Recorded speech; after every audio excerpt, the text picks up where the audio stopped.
मैं भी बल्ब जला लूं उत्तर दिशा में, मैं कितना भी कलर करा लूं, कोई फर्क नहीं पड़ेगा, बैक टू बेसिक लौटना है।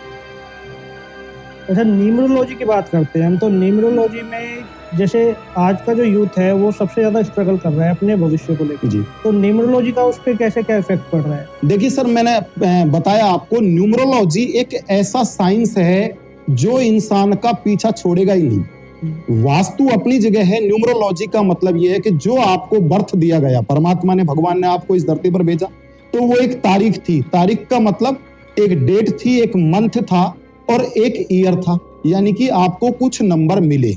अब उसमें से जो नंबर आपको मिले, उसके बाद उन नंबरों की फ्रीक्वेंसी आपके पास है, ऊर्जा आपके पास है।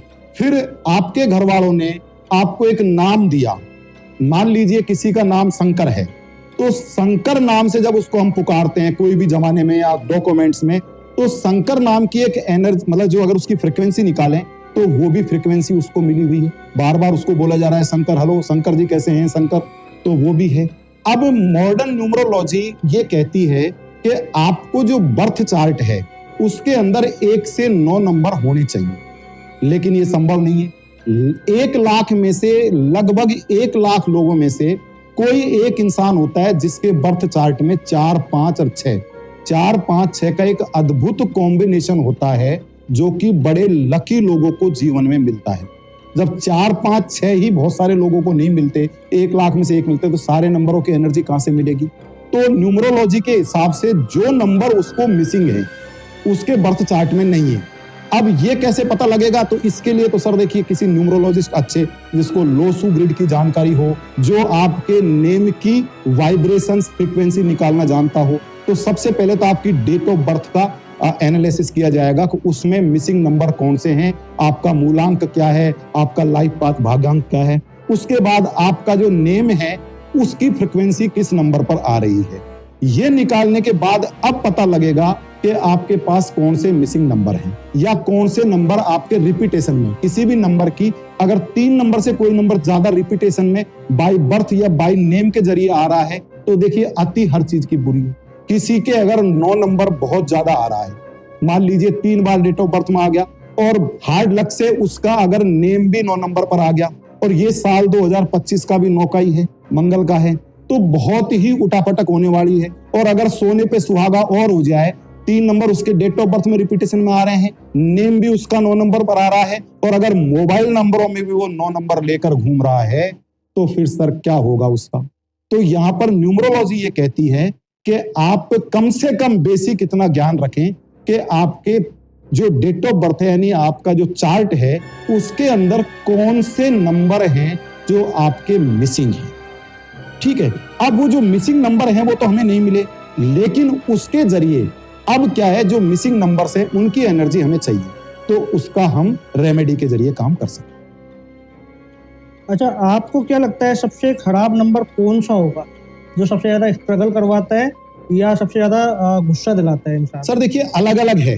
अगर स्ट्रगल की बात करो आप, तो जिसके डेट ऑफ बर्थ में 8 नंबर ज्यादा है, 8 नंबर शनि का है, कहते हैं शनि का मतलब सने सने, तो ऐसे लोगों जिनका भी जो भी 8 नंबर को ज्यादा लेकर घूम रहे हैं, उनको बहुत अधिक मेहनत करने के बाद सफलता मिलती है सने सने। और अगर गुस्से की हम बात करें, तो जिनके भी डेट ऑफ बर्थ में चार्ट में 9 नंबर रिपीटेशन में आ रहा है, 9 नंबर मंगल का है, देवताओं के मंत्री हैं मंगल, तो वो बहुत अधिक थोड़ा सा उठा पटक मतलब गुस्सा करवाते हैं। और सबसे ज्यादा लकी नंबर कौन सा माना जाता है सर? अगर तुरंत आदमी को सक्सेस दे देता है। सर लकी नंबर की बात करूं तो अगर कहूं कि अगर राजयोग की बात करें तो 4, 5, 6 जिसके आ रहा है, 4 नंबर राहु बहुत आपको मैनेजेबल रखेगा, आपको बिल्कुल एकदम आपकी दिनचर्या को सही रखेगा। 5 नंबर हमारा ब्रह्म स्थान पर आता है, लोसू ग्रिड के बुध का भी है। 5 नंबर के बगैर आपको किसी भी काम में सफलता स्टेबिलिटी आएगी नहीं, पैसा आएगा तो जाएगा। और 6 नंबर हमारा शुक्र का है, लग्जरी का है। तो अगर 6 नंबर नहीं है, 4, 5, 6 तीनों ही हैं, तो तीनों चीजें हैं। 6 नंबर नहीं है तो फिर लग्जरी की भी आप उम्मीद मत करो। तो लकी नंबर की तो मैं बात करूंगा, अगर 4, 5, 6 हैं तो सर राजयोग। अच्छा, ये जो न्यूमरोलॉजी है, आपने जैसे बताया कि डेट ऑफ बर्थ के ऊपर भी इफेक्ट करती है, मोबाइल नंबर पर भी इफेक्ट करती है, तो क्या ऐसा भी पॉसिबल है कि कोई आदमी का जो नाम है और उस नाम के जो अंक है उसके ऊपर भी ये न्यूमरोलॉजी इफेक्ट। सर देखिए, मैंने बताया ना आपको कि नेम की जो फ्रीक्वेंसी है वो किस नंबर पर आ रही है, ये इस बात पर निर्भर करता है कि पहले उसकी डेट ऑफ बर्थ का एनालिसिस किया जाएगा। उसके बाद जैसे ही उसका नेम हम लगाते हैं तो पता लगता है कि ये जो डेट ऑफ बर्थ में, अगर कई बार ऐसा होता है कि मान लीजिए किसी की डेट ऑफ बर्थ में 5 नंबर नहीं है, मिसिंग है, लेकिन जो उसका नाम की जो वाइब्रेशन है वो 5 नंबर पर आ रही है, तो इस हिसाब से तो नाम उसका बहुत लकी हो गया। जैसे उसको कोई पुकार रहा है, मैंने कहा शंकर, अब शंकर से उसको 5 नंबर मिल रहा है, 4-6 उसके पास थे, तो बहुत बढ़िया राजयोग क्रिएट हो गया है। लेकिन कई बार ऐसे भी उदाहरण देखे गए हैं कि ऑलरेडी उसके पास 1 नंबर 3 बार रिपीटेशन में था और उसकी जो नेम की वाइब्रेशन है वो भी 1 नंबर पर आ गई।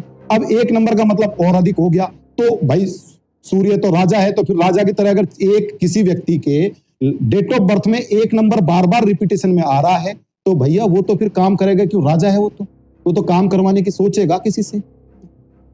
अच्छा, एक नंबर है जिसमें सबसे ज्यादा लोग बोलते हैं कि अनलकी नंबर है 13 नंबर। सर देखिए, 13 नंबर वैसे अनलकी नहीं है, लेकिन बताया जाता है कि कार्मिक डेट है 13 नंबर। 16 नंबर एक कार्मिक डेट है। थोड़ा सा कार्मिक डेट के बारे में बताऊंगा। देखिए, एक शब्द है PLR। PLR की फुल फॉर्म होती है पास्ट लाइफ रिग्रेशन थेरेपी।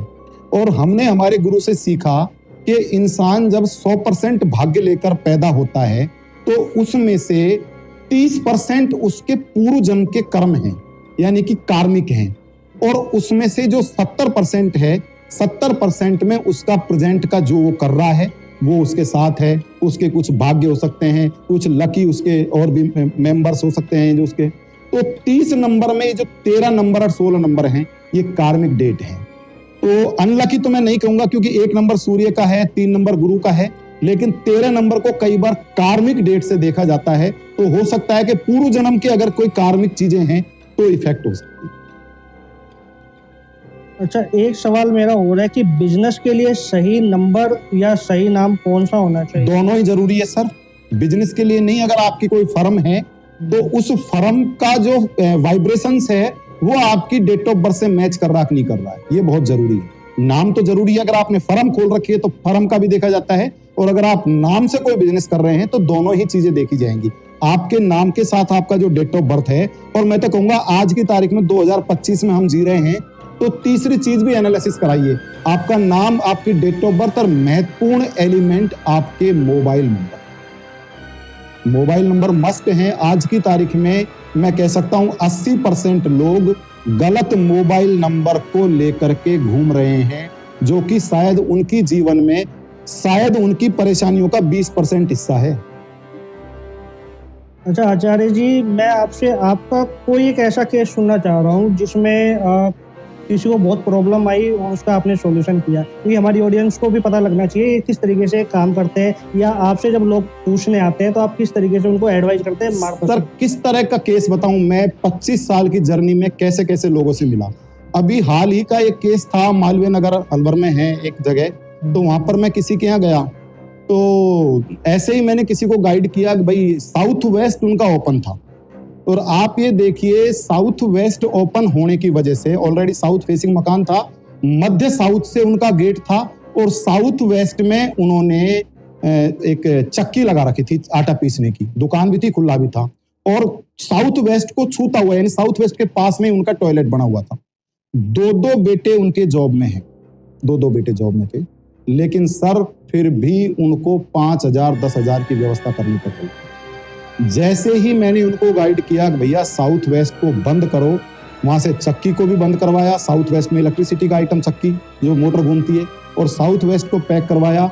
आज 2 कार उनके घूम गई। एक और उदाहरण बताता हूँ आपको। एक जगह में गया, वहां पर उस मकान को उन्होंने हाल ही में खरीदा था, तो ऐसे ही मैं नॉर्मली मेरे गाइड नहीं किया, मैंने मेरी वाइफ से कहा, मैंने कि यार देख, ये मकान इन्होंने लिया है मेरे कॉलोनी के पास में ही है यहाँ, यार मेरे को लग रहा है प्योर ईशान कोण में किचन थी, नॉर्थ ईस्ट में किचन थी, नए नए आए थे वो, एक लड़की बहन थी, उनके 2 भाई थे, फादर उनके थे नहीं। तो मैंने कहा यार ये लड़की जल्दी वापस आएगी। तो मेरी वाइफ ने कहा आप ऐसे कैसे कह सकते हो? यार मैं नहीं कह सकता, कैलकुलेशन कह रही है, नॉर्थ ईस्ट की किचन बदनामी जरूर लेकर आती है। तो साहब क्या हुआ कि शादी हुई, तो हम उसी कॉलोनी में रहते हैं, मेरे पीछे वाले में, तो मेरे को बुलाया तो लड़कियों की शादी में मैं बहुत कम जाता हूँ, तो मैंने कन्यादान भिजवाया। और उसके बाद 3-4 महीने बाद नॉर्मली मैंने पूछा भाई क्या हुआ, कि साहब वो एक बार गई थी, दूसरी बार गई नॉर्थ ईस्ट में किचन आपको बदनामी देगी। मैं जिस कॉलोनी में रहता हूँ उस कॉलोनी में 4 लोगों के डाइवोर्स यानी कि तलाक हो चुके हैं, जिसमें से 3 लड़कियां, 1 लड़का है, और लगभग चारों के यही प्रॉब्लम है। नॉर्थ ईस्ट में टॉयलेट या किचन आपको बदनामी जरूर देगा ही देगा। तो आप लोग जो इस पॉडकास्ट को देख रहे हैं, यदि आप लोग भी कुछ ऐसा करना चाह रहे हैं, अपना नया घर बनाना चाह रहे हैं या कुछ बिजनेस स्टार्टअप करना चाह रहे हैं, तो एक बार आचार्य जी से जरूर पूछ लें। आचार्य जी का जो इंस्टाग्राम लिंक है वो डिस्क्रिप्शन में मैं डाल दूंगा और ऊपर आई बटन में भी आ रहा होगा, तो जरूर चेक करें। और एक महत्वपूर्ण सवाल और पूछते हैं आपसे, वो ये है कि आजकल क्या है, सब लोग ऑनलाइन ज़्यादा काम करते हैं, खासकर यूट्यूब और इंस्टाग्राम। तो यूट्यूब और इंस्टाग्राम स्टार्टिंग करने के लिए किस तारीख को करना है और क्या नाम रखना ज़्यादा सही होता है कि उसमें जो नंबर की पावर है वो प्रॉपर मिले? देखिए सर, डेट ऑफ बर्थ यहाँ पे फिर इंपॉर्टेंट हो जाती है। आप जो भी नाम रखेंगे, अगेन मैं वही आऊंगा न्यूमरोलॉजी के फंडे पर, वो आपका जो नाम है वो आपकी डेट ऑफ बर्थ से अलाइन होना चाहिए, जो भी आपने आपके इंस्टाग्राम का या यूट्यूब का नाम रखा। दूसरा, ये तो तारीख की बात हो गई। तारीख जो आप शुरू कर रहे हैं वो भी इंपॉर्टेंट ये है कि वो भी वही हो जो आपकी डेट ऑफ बर्थ से अलाइन हो। आपने अपनी पसंद से अगर कुछ भी किया तो कई बार हो सकता है कि वो लकी हो जाए एग्जैक्टली, कई बार होता है कि अचानक ही आपने सही डेट पर कर लिया, ये भी हो सकता है। या दूसरा हो सकता है कि इतना गलत भी हो जाए